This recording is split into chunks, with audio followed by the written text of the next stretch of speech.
Sejak perang berkecamuk, tentu perhatian dan juga hati kita terus tertuju kepada kondisi di jalur Gaza, di mana perang antara Israel dan juga Palestina ini terus membuat ribuan jiwa menderita, terluka hingga meninggal dunia, termasuk anak-anak yang juga tak luput menjadi korban. Bahkan update terbarunya untuk korban sendiri juga sudah menyentuh 10.000 ya. Dan di satu sisi kita harus mendengarkan informasi ataupun juga berita terkait dengan anak-anak yang harus kehilangan orang tua, dan juga mereka yang bertahan pun juga sulit untuk mendapatkan akses kesehatan, air bersih, makanan, hingga listrik. Sekali lagi, karena ini berkaitan dengan isu kemanusiaan sehingga perlu menjadi concern kita bersama. Melihat kondisi ini, berbagai dukungan kepada Palestina pun terus mengucur deras dari berbagai penjuru dunia. Geram akan tindakan Israel, para pendukung Palestina pun tegas melantangkan aksi boykot akan produk-produk Israel maupun produk yang dianggap terafiliasi atau mendukung Israel. Lalu seperti apa detailnya? Kita akan simak dalam deretan produk dan perusahaan pro-Israel yang diboykot. Kita akan lihat ya. Jadi memang kalau aksi boykot ini bagi Anda yang sering scrolling sosial media, ini banyak sekali ya di laman sosial media kita sering kita temukan begitu ya akhir-akhir ini. Dan memang kalau kita sebut satu persatu produk asal atau produk yang terafiliasi dengan Israel hingga produk yang menyatakan dukungannya baik langsung maupun tidak langsung terhadap Israel, ini tentu cukup sulit ya karena ada banyak sekali produk-produk di dunia.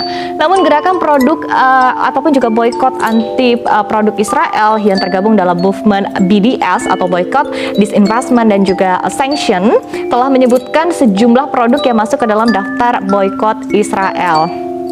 Kita lihat di sini, diantaranya adalah ada Hewlett Packard atau HP.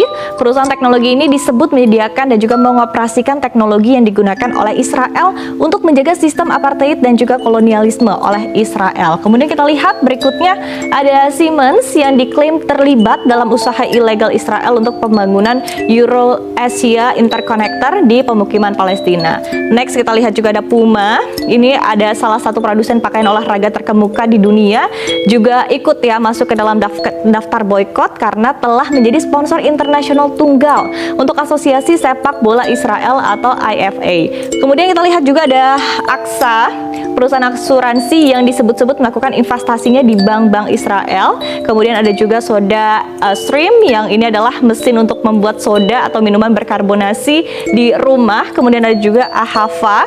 Ini adalah produk kecantikan yang menggunakan mineral laut hitam. Ada juga Humus Sabra, usaha produk makanan patungan antara PepsiCo dan juga Strauss Group. Kemudian ada buah-buahan dan juga sayuran asal Israel, serta kalau kita lihat di sini memang ada banyak jenisnya begitu untuk sayur-sayuran dan juga buah-buahan, dan yang memang paling populer ini adalah anggur dan juga kurma asal Israel. Sekali lagi, ini tadi daftar yang dikeluarkan oleh BDS Movement atau gerakan untuk anti produk-produk asal Israel ya.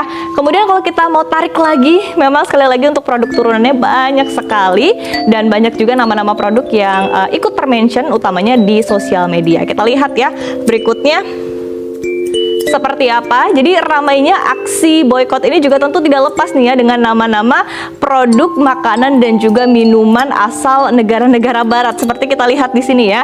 Salah satunya ada Starbucks, McDonald's, Coca-Cola, Domino's Pizza, ada Pizza Hut dan juga Burger King. Nah, memang di sini kalau kita lihat ya, tentu rupanya juga berdampak kepada pergerakan sahamnya loh di pasar modal. Kita lihat di pasar saham domestik saja ya, misalnya pergerakan emiten MAPI atau MAP yang di dalamnya terdapat MAPB atau MAP Boga Adi Perkasa sebagai perusahaan yang mengelola langsung Starbucks di tanah air juga rupanya ikut terkoreksi ya.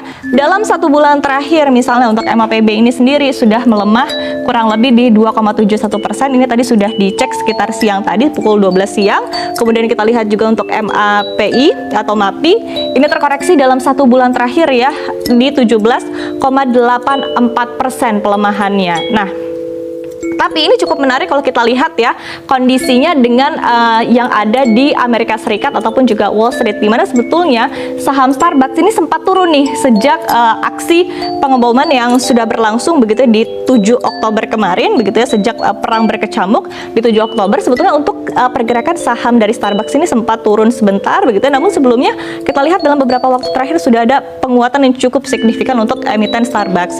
Nah, demikian juga untuk McDonald's, Coca-Cola, Domino's Pizza Pizza, Pizza Hut dan juga Burger King ini justru sahamnya bergerak naik begitu ya, meskipun sekali lagi aksi boykot ini juga ramai tidak hanya di domestik tapi juga di seluruh dunia. Dan bahkan sebetulnya kalau kita lihat ya, dari Starbucks sendiri ini dilaporkan penjualannya pun turun hingga 33% berkat adanya aksi boykot yang dilakukan oleh berbagai pihak. Nah, kemudian kita lihat nextnya. Ya, jadi sebagai informasi, Indonesia sendiri memang kita ketahui ya tidak memiliki hubungan diplomatik dengan Israel ya. Dan tapi di satu sisi secara ekonomi hubungan dagang sebetulnya tetap terjalin nih dalam bentuk business to business atau B2B. Jadi berdasarkan data dari Badan Pusat Statistik, ekspor dan juga impor antara Indonesia dan juga Israel ini masih terjalin. Dimana kalau kita lihat datanya ya yang disampaikan oleh PLT Kepala Badan Pusat Statistik atau BPS Amalia Adininggar Widiasanti mengatakan total impor Israel selama Januari hingga September 2023 ini adalah sebesar 14,4 juta dolar Amerika Serikat. Di mana sebelumnya pada 2022 lalu total impor ini mencapai 47,8 juta dolar Amerika Serikat. Dan pada 2021 lalu angkanya adalah di 26,5 juta. Sementara kalau kita lihat di tahun 2020 di saat pandemi ini angkanya juga cukup tinggi di 56,5 juta dolar Amerika Serikat. Nah, lalu sebetulnya terkait dengan aksi boykot yang ramai, apa tanggapan pemerintah terkait dengan hal ini? Jadi disebutkan ya oleh Kementerian Perindustrian ataupun juga Kemenperin ini sebetulnya mengambil sikap netral. Jadi mereka memahami begitu ya, pemerintah memahami seperti apa sikap dan juga wacana ataupun juga aksi yang diambil oleh masyarakat terkait dengan dukungan kepada Palestina. Tapi di satu sisi Kemenperin menyebutkan momentum ini justru harusnya dimanfaatkan untuk kita agar bisa lebih aware atau bisa lebih meningkatkan penggunaan dan juga memberikan kesempatan untuk produk lokal kita agar tidak kalah bersaing dengan produk internasional. Ya, pemirsa, memang berbicara terkait dengan kondisi di Palestina, tentu isu kemanusiaan ini menjadi isu yang sangat penting dan juga membutuhkan perhatian dan dukungan dari kita semua. Jadi tentu sekali lagi kita harapkan agar peperangan ini bisa segera berakhir dan isu kemanusiaan bisa kembali ditegakkan. Nah, itu dia alasan kenapa kita dilarang untuk meminum produk-produk